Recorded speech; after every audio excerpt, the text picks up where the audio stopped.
ಸಿದ್ದು ಸರ್ಕಾರದ ವಿರುದ್ಧ ಹೋರಾಟಕ್ಕೆ ಸಜ್ಜಾಗ್ತಾ ಇದೆ ಕಮಲ ಪಡೆ.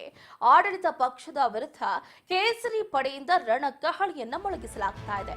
ಬಿಜೆಪಿ ಹಿರಿಯ ನಾಯಕರ ನೇತೃತ್ವದಲ್ಲಿ ಹೈವೋಲ್ಟೇಜ್ ಸಭೆಯನ್ನ ಕರೆಯಲಾಗಿದೆ. ಬಿಜೆಪಿ ವಿರುದ್ಧ ಪ್ರಕರಣ ದಾಖಲಿಸ್ತಾ ಇದ್ದಾರೆ.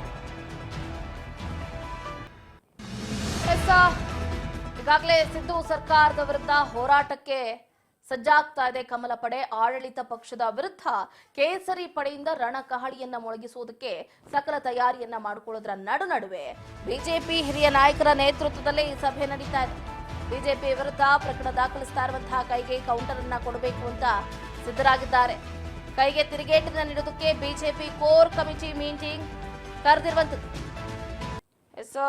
ಇವತ್ತು ರಾಜ್ಯ ಬಿಜೆಪಿ ಕೋರ್ ಕಮಿಟಿ ಸಭೆಯನ್ನ ಕರೆಯಲಾಗಿರುವಂಥದ್ದು. ಹಲವು ಮಹತ್ವದ ವಿಚಾರಗಳ ಬಗ್ಗೆ ಚರ್ಚೆಯನ್ನ ಮಾಡಲಾಗುತ್ತೆ. ಅದರಲ್ಲೂ ಮುಖ್ಯವಾಗಿ ಕೈ ಹಗರಣಗಳನ್ನ ಮುಂದೆ ಇಟ್ಕೊಂಡು ಮತ್ತಷ್ಟು ಹೋರಾಟವನ್ನ ನಡೆಸಲಿದ್ದಾರೆ.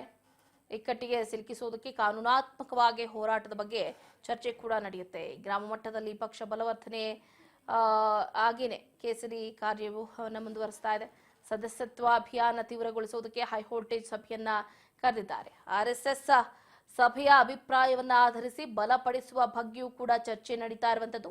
ರಾಜ್ಯ ಬಿಜೆಪಿ ಕಚೇರಿಯಲ್ಲಿ ಹೈವೋಲ್ಟೇಜ್ ಮೀಟಿಂಗ್ ಅನ್ನ ಕರೆದಿರುವಂತದ್ದು.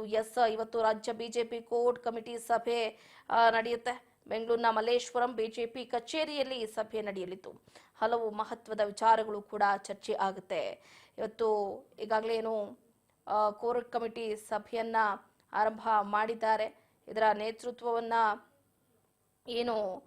ನಳಿನ್ ಕುಮಾರ್ ಕಟೀಲ್ ಹಾಗೆ ಮಾಜಿ ಸಿಎಂ BS ಯಡಿಯೂರಪ್ಪ, ವಿಪಕ್ಷ ನಾಯಕರಾದಂತಹ ಆರ್ ಅಶೋಕ್ ಅವರ ನೇತೃತ್ವದಲ್ಲಿ ಆರಂಭ ಆಗಿರುವಂತದ್ದು. ಸಭೆಯಲ್ಲಿ ಬಿಜೆಪಿ ಸದಸ್ಯತ್ವ ಅಭಿಯಾನ, ಉಪಚುನಾವಣೆ ಸಿದ್ಧತೆ, ಸರ್ಕಾರದ ವಿರುದ್ಧ ಹೋರಾಟ ಸೇರಿದಂತೆ ಮತ್ತಿತರ ವಿಚಾರಗಳ ಬಗ್ಗೆ ಕೂಡ ಚರ್ಚೆ ನಡೀತಾ ಇದೆ. ಈಗಾಗಲೇ ರಾಜ್ಯ ಸರ್ಕಾರದ ವಿರುದ್ಧ 2ನೇ ಹಂತದ ಪಾದಯಾತ್ರೆ ಮಾಡೋದ್ರ ಬಗ್ಗೆಯೂ ಕೂಡ ಸಭೆಯಲ್ಲಿ ಚರ್ಚೆ ನಡೆದಿರುವಂತದ್ದು. ನೋಡೋಣ ಕಾಂಗ್ರೆಸ್ ನಾಯಕರ ವಿರುದ್ಧ ಹೇಗೆ ಸಮರವನ್ನ ಸಾರುವುದಕ್ಕೆ ಬಿಜೆಪಿ ನಾಯಕರು ಮುಖ್ಯವಾಗಿ ಹೇಗೆಲ್ಲ ತಯಾರಿಯನ್ನ ಮಾಡಿಕೊಳ್ತಾ ಇದ್ದಾರೆ, ಅದರ ರೂಪುರೇಷೆ ಎಷ್ಟರ ಮಟ್ಟಿಗೆ ವರ್ಕೌಟ್ ಆಗುತ್ತೆ ಏನು ಮುಂದಿನ ದಿನಗಳಲ್ಲಿ ಅಂತ.